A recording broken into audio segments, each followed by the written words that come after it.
प्यारे बच्चों, इस तस्वीर को ध्यान से देखो। आपको इसमें क्या दिखाई दिया? बिल्कुल ठीक पहचाना, यह पाजेब है जो के पैरों में पहनी हुई है। इसे पायल भी कहा जाता है। उर्दू भाषा में इसे पाजेब कहा जाता है। कुछ स्थानों पर इसे सुहाग चिन्ह भी माना जाता है। आज हम आपकी 9वीं कक्षा की किताब में से जैनेंद्र कुमार द्वारा लिखी गई पाजेब कहानी पढ़ेंगे।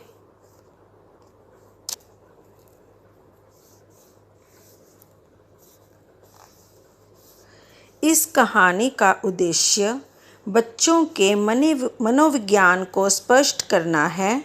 लेखक यह भी बताना चाहता है कि अगर माँ बाप बच्चों का मनोविज्ञान समझकर उनके साथ व्यवहार करें तो वे संतुलित व्यवहार कर सकते हैं। बच्चे अक्सर सच ही बोलते हैं। झूठ केवल तभी बोलते हैं जब उन्हें कोई लालच हो, कोई डर हो या उन पर कोई दबाव डाला गया हो।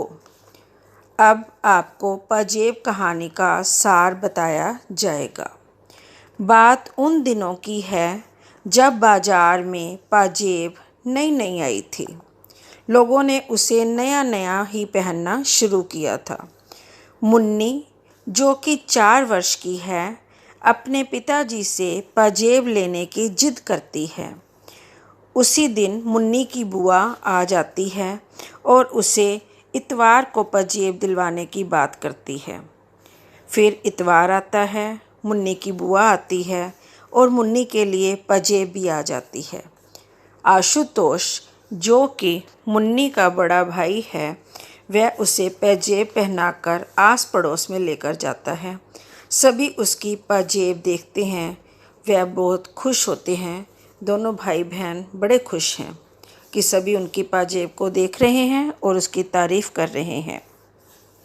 शाम को मुन्नी की पाजेब उतार कर रख दी जाती है कि कहीं खो ना जाए। मुन्नी का भी पाजेब पहनने का शौक़ कम हो गया था। अचानक रात को पता चलता है कि मुन्नी की एक पाजेब कहीं खो गई है। सब जगह ढूंढा जाता है लेकिन पाजेब कहीं नहीं मिलती। जैसा कि घरों में अक्सर होता है कि घर पे कोई भी चीज़ गुम जाए तो सबसे पहला शक घर के नौकर पर ही जाता है। इसी तरह अब भी पाजेब खोने का शक सबसे पहले घर के नौकर बंसी पर ही जाता है। बंसी से पूछताछ की जाती है पर बंसी इस बात से इनकार कर देता है कि उसने पाजेब उठाई है। फिर शक की सुई आशुतोष की तरफ मुड़ती है क्योंकि वह उसी शाम पतंग और डोर लेकर आया था।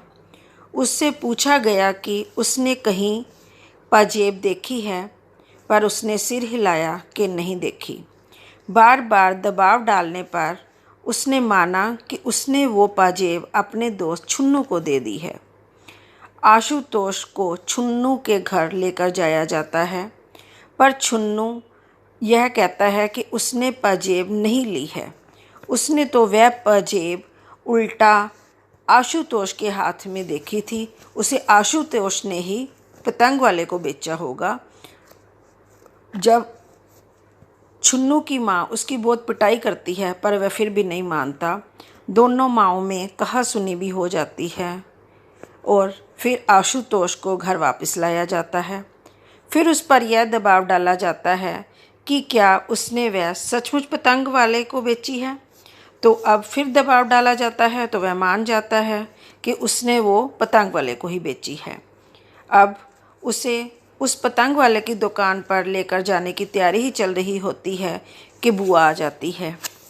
तो बुआ बताती है कि वो पाजेब उसके साथ गलती से चली गई थी। वो अपनी बास्केट में से वो पाजेब निकाल कर दे देती है। अब इस कहानी से यह पता चलता है कि आशुतोष ने पाजेब नहीं चुराई थी, पर बार बार दबाव डालने पर, चोरी ना की होने पर भी वो चोरी स्वीकार कर लेता है। पर अंत में पता चल जाता है कि उसने पाजेब नहीं चुराई थी। यह है कहानी का सार।